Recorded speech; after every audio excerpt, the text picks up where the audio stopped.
Hi friends, പുതിയൊരു വീഡിയോയിലേക്ക് സ്വാഗതം. അപ്പോൾ ഗൈസ്, ഇന്നത്തെ വീഡിയോയിൽ നമ്മൾ വന്നിട്ടുള്ളത് സഞ്ജു ടെക്കിനെ കുറിച്ച് എല്ലാവർക്കും അറിയുന്നതാണ്. അപ്പോൾ മച്ചാൻ്റെ ഒരു വീഡിയോ ഈ അടുത്ത് വിവാദമായിട്ടുണ്ടായിരുന്നു. അത് വാഹനത്തിലെ ഒരു പൂളൊക്കെ ഉണ്ടാക്കി പബ്ലിക് റോഡ് ഓടിച്ചാണ് ഒരു വിവാദമൊക്കെ ഉണ്ടായിട്ടുണ്ടായിരുന്നു. അപ്പോൾ എല്ലാവരും കണ്ടതാണെന്ന് അറിയും. കാരണം മൊത്തത്തിൽ ഇപ്പോൾ ട്രെൻഡിങ്ങിലാണ്, യൂട്യൂബിലും ഫേസ്ബുക്കിലൊക്കെ ആയിട്ട് ഫുള്ള് ട്രെൻഡിങ്ങിലാണ് ഇപ്പോൾ ആ വീഡിയോ കിടക്കുന്നത്. അപ്പോൾ അതുമായി റിലേറ്റഡ് ആയിട്ട് ഇപ്പോൾ കേസും അതായി ഹൈക്കോടതി ഇടപെട്ട് ഒരുപാട് കേസും കാര്യങ്ങളൊക്കെ ആയിട്ടുണ്ട്. അപ്പോൾ ഇതുമായി റിലേറ്റഡ് ആയിട്ട് നമ്മളെ ഗണേഷ് കുമാറിൻ്റെ ഒരു വീഡിയോ വന്നിട്ടുണ്ടായിരുന്നു. അപ്പോൾ ആ വീഡിയോ നമ്മൾ ആദ്യം കാണും, എന്നിട്ട് നിങ്ങളുടെ വിലയേറിയ അഭിപ്രായങ്ങൾ ജസ്റ്റ് കമന്റ് ആയിട്ട് രേഖപ്പെടുത്തുക. ഏതായാലും നമുക്ക് ആദ്യം വീഡിയോ കാണാം കേട്ടോ.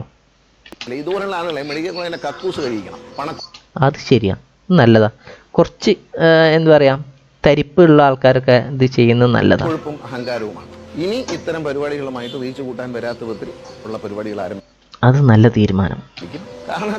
പൈസ ഉള്ളവൻ കാറിൽ സ്വിമ്മിംഗ് പൂൾ ഇട്ട് നീന്തണ്ടായില്ലേ, വീട്ടിൽ നല്ലൊരു സ്വിമ്മിംഗ് പൂൾ പണിയാ. അതൊരു പോയിന്റ് ഉണ്ടോ? കാരണം അത്രയും എമൗണ്ടും കാര്യങ്ങളൊക്കെ കൊടുത്ത് ഒരു വാഹനം വാങ്ങിയിട്ട് സ്വന്തം പൈസ കൊടുത്ത് വാങ്ങി, അതൊക്കെ ഓക്കെ, സ്വന്തം കാശാണ്, എല്ലാം ഓക്കെയാണ്. എന്നിരുന്നാലും അത് വെച്ച് പബ്ലിക്കിൻ്റെ ഇടയിൽ വന്ന് ചെയ്യുമ്പോൾ അതൊരു എന്താ പറയുക, അതൊരു ബാഡ് എഫക്റ്റ് ആണ്. സോ ഏതായാലും ആ കാര്യത്തിലൊരു തീരുമാനമായിട്ടുണ്ട്.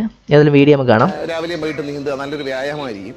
നമ്മുടെ നാട്ടിലൊരു ചൊല്ലുണ്ട്, ചില സ്ഥലത്ത് ആല് കളിച്ചാലും ചിലർക്ക് അതൊരു തണലെന്ന് പറയും. ഭ്രാന്തന്മാര് സമനില തെറ്റി കാണിക്കുന്ന വേലകൾക്ക് റീച്ച് ഉണ്ടായി കൊടുക്കരുത്. ഇത് ഒരു തലത്തിൽ ഇത് നോക്കുമ്പോൾ ഇതൊക്കെ ഒരു റീച്ച് കൂട്ടാനുള്ള ഒരു മാർഗ്ഗമായിട്ടാണ് എനിക്ക് തോന്നിയിട്ടുള്ളത്. കാരണം എന്താ വെച്ചാൽ പ്രീവിയസ് ആയിട്ടുള്ള സഞ്ജു ടെക്കിൻ്റെ വീഡിയോസും കാര്യങ്ങളൊക്കെ നമ്മൾ നോക്കുന്ന സമയത്ത് പല വീഡിയോക്കും റീച്ചും കാര്യങ്ങളൊന്നും ഇല്ല.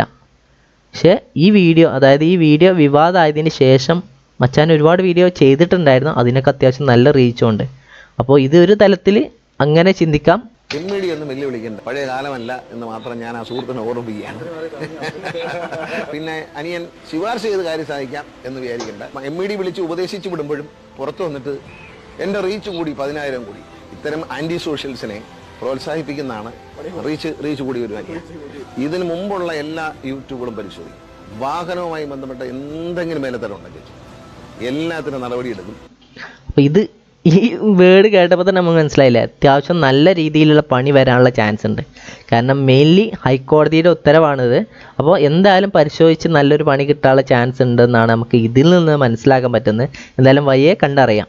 ഓക്കെ, ഏതായാലും ബഹുമാനപ്പെട്ട ഹൈക്കോടതി നിർദ്ദേശത്ത് ഞങ്ങൾ ഉപദേശിച്ചു, ശാസിച്ചു വിട്ടു എന്നൊന്നും ആയിരിക്കില്ല നടപടി. ബഹുമാനപ്പെട്ട ഹൈക്കോടതി പറഞ്ഞ പോലെ കർശനമായ നടപടി എടുത്തിട്ടേ അറിയും.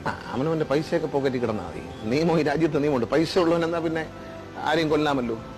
നിയമമില്ലെങ്കിൽ ഒരാളെ എനിക്ക് ഇച്ചിരി പൈസ ഉണ്ട് ഒരാളെ കൊന്നേക്കാന്ന് വിചാരിക്കണം, അതൊന്നും പറ്റില്ല.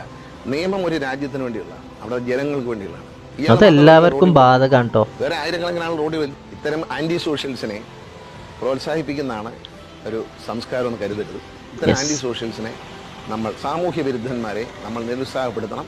ഇതിന് പേര് റീച്ച് കൂടുതൽ കിട്ടിയാലും കുഴപ്പമില്ല. ഇത് കേട്ടിട്ട് റീച്ച് എനിക്ക് വിരോധമൊന്നുമില്ല, പക്ഷേ റീച്ച് അവിടെ ഇരിക്കട്ടെ. അപ്പോൾ ഗൈസ്, ഈ വാക്കുകളിൽ നമുക്ക് മനസ്സിലാവുന്നത് അത്യാവശ്യം നല്ല രീതിയിലൊരു പണി വരാനുള്ള ചാൻസ് ഉണ്ട്. എനിവേ, ഏതായാലും വീഡിയോ എല്ലാവർക്കും ഇഷ്ടപ്പെട്ടെന്ന് വിചാരിക്കുന്നു. പുതിയൊരു വീഡിയോയുമായി വീണ്ടും കാണാം.